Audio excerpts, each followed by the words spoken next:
everyone, and welcome to Flicks and Chill 1616. I'm Michelle, and I love chatting about all kinds of movies and shows.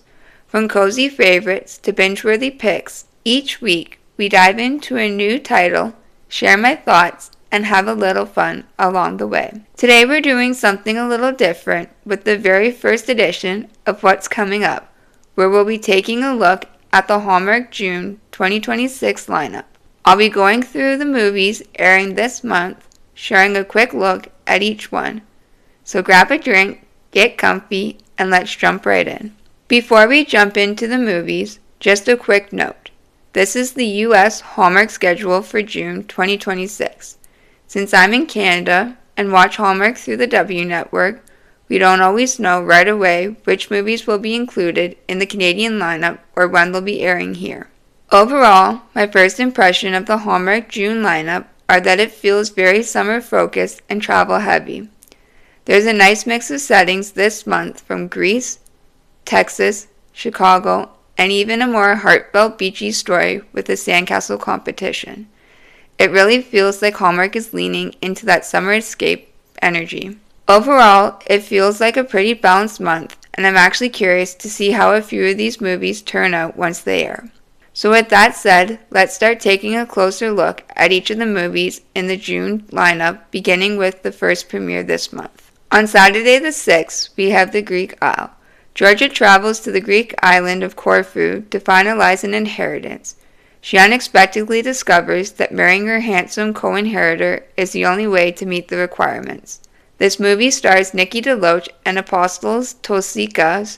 This marks Nikki DeLoach's 27th Hallmark movie, and it's Apostolos Tosika's first Hallmark film. The movie was filmed on location in Greece, primarily on the island of Syros. Right away, this one feels fun since Hallmark is heading outside of Canada and the US for filming. The setting alone already makes the movie stand out. I'm also very curious about the inheritance storyline, because why exactly would she have to marry a complete stranger to receive it? It almost makes me wonder if the person who left the inheritance believed she might never settle down on her own and decided to secretly play matchmaker. Next up in the lineup, on Saturday the 13th, we have Texas Two-Step. Olivia returns to Texas to help her aunt with her country music bar that has fallen on hard times, and in the process, she reconnects with Luke, her childhood sweetheart turned cowboy, and rediscovers her passion for dancing. This movie stars Heather Hems and Brendan Penny. This marks Heather Hems' 11th movie, and for Brendan Penny, he's appeared in 25 Hallmark movies and one series. The movie was filmed in and around parts of Texas. Right away, this feels like a very classic Hallmark setup in the best way. Returning to your hometown, a struggling country music bar, and reconnecting with a childhood sweetheart. It's familiar, but in a comforting way, since this is a kind of storyline Hallmark uses quite a bit.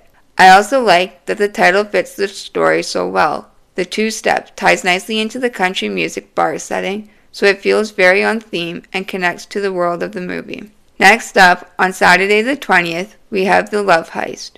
Celebrity stylist Kylie has to work with hotel security chef Mills to recover a famous piece of fashion history after it disappears while on her watch, just ahead of the Chicago Costume Gala. This movie stars Lindsay Fonseca and Peter Porter. This marks Lindsay Fonseca's 7th Hallmark movie, and for Peter Porter, this marks his 8th movie.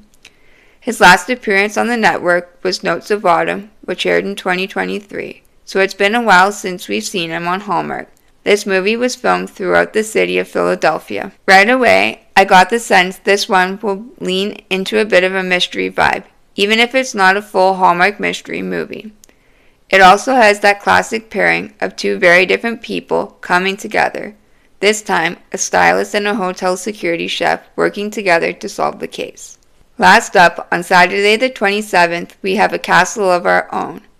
When an overworked architect takes an unexpected summer trip, a sandcastle competition, and a local contractor help her reconnect her daughter, rediscover joy, and find love she's never expected.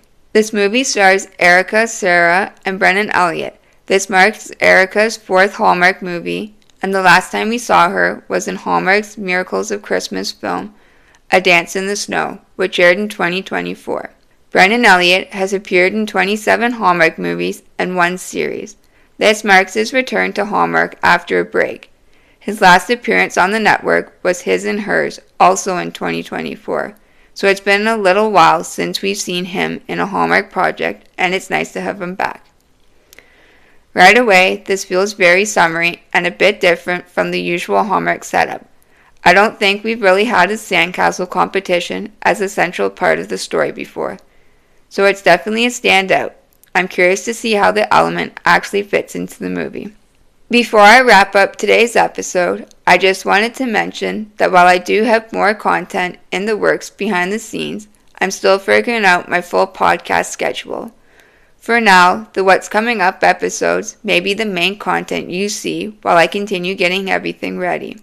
And that's it for today's episode of Flicks and Chills 1616. If you enjoyed this episode, don't forget to follow and leave a rating. It really helps the podcast grow and reach more fellow movie and TV fans. If you want more behind-the-scenes content from your favorite movies and shows, or to stay up to date on what's airing, be sure to check out my Instagram page. It's the same name, Flicks and Chill 1616.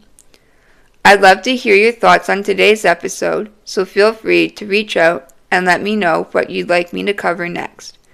Thanks so much for listening, and I'll see you next time.